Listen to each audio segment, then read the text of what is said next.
ఉన్నాయి సంఘాలు. అయితే పేతురు వృద్ధ షారోను అనే పట్టణానికి వెళ్ళే సమయానికి అక్కడ పరిచర్య క్షీణించింది, బలహీనత ఏర్పడింది, నిర్జీవం ఏర్పడింది.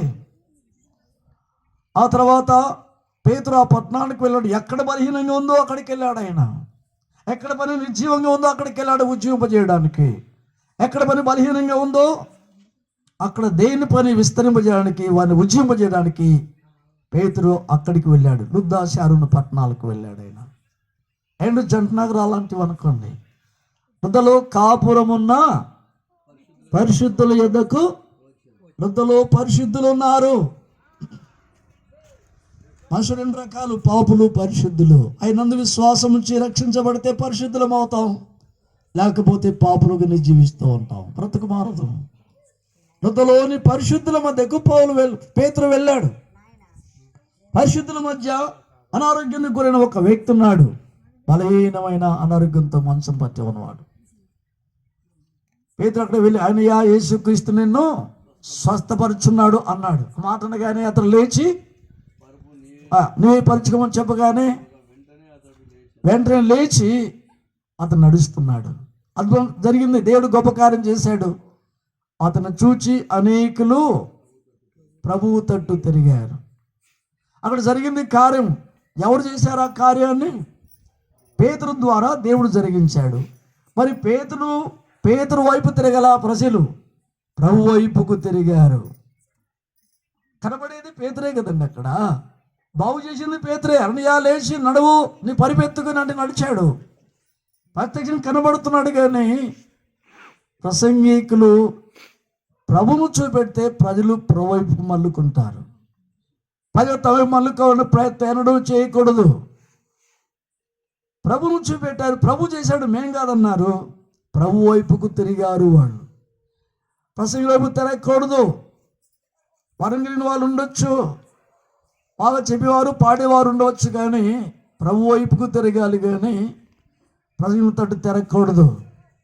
ప్రజలు ప్రభు వైపుకు తిరగాలి. ప్రభువే ప్రాణం పెట్టింది, ప్రభువే రక్షించేది, ప్రభువే పరలోకం తీసుకెళ్లేది. ప్రసంగికులు కాదు, వాళ్ళు వాక్యం చెప్పే వాళ్ళు మాత్రమే.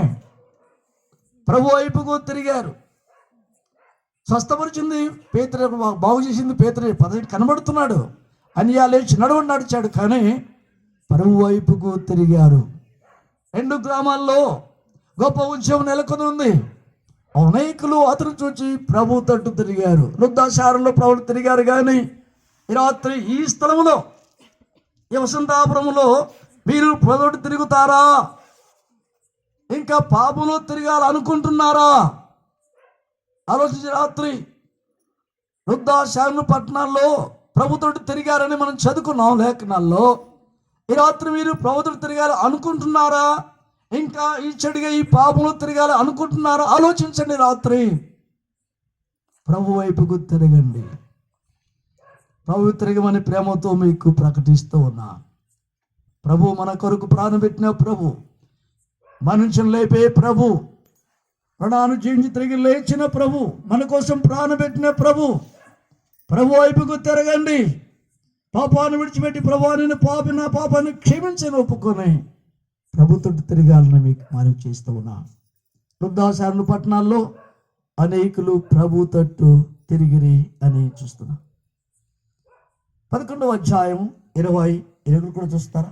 11వ అధ్యాయము 20-21 వచనం అపొస్తలుల కార్యములోనే 11వ అధ్యాయం. ప్రభు హస్తం వారికి తోడై ఉన్న గనుక చూస్తారా? ప్రభు తట్టు తిరిగి యూనిట్లు ఉండకూడదు, గుంపులు గుంపులు కాకూడదు, ప్రభు తట్టే ఉండాలి. ఇక స్థాన సంఘం దేవునికి సంబంధం, సంఘానికైన శిరస్సు, సంఘమైన రక్తం సంపాదించుకున్న ఆయన ప్రజలు యూనిట్గా ఉండకూడదు, గుంపులు కాకూడదు. ప్రభువు తట్టు తిరిగారు. ప్రభు హస్తం వారికి తోడిన కనుక నమ్మిన అనేకులు ప్రభు తట్టు తిరుగుతూ ఉన్నారు. ప్రభు తట్టు తిరగాలి. కానీ ప్రసంగుల తట్టు ఎక్కడో సేవకులు కనపడితే, ఓరలు వాళ్ళు కనపడితే వాళ్ళ తప్పు వెళ్ళకూడదు. వాళ్ళు కూడా దేవుని గురించి కదా చెప్పేది, వాళ్ళు కూడా ప్రభు నుంచే మనకు చెప్పేది. కానీ ప్రభు తట్టు తిరగాలి. ఈ మాటలు గమనిస్తున్నాం. ప్రభుత్వం వరకు తోడేళ్ళు కనుక నమ్మిన వారు అనేకులు ప్రభు తట్టు తిరిగిరి అని చూస్తున్నాం. ప్రభు తట్టు తిరగాలని రాత్రి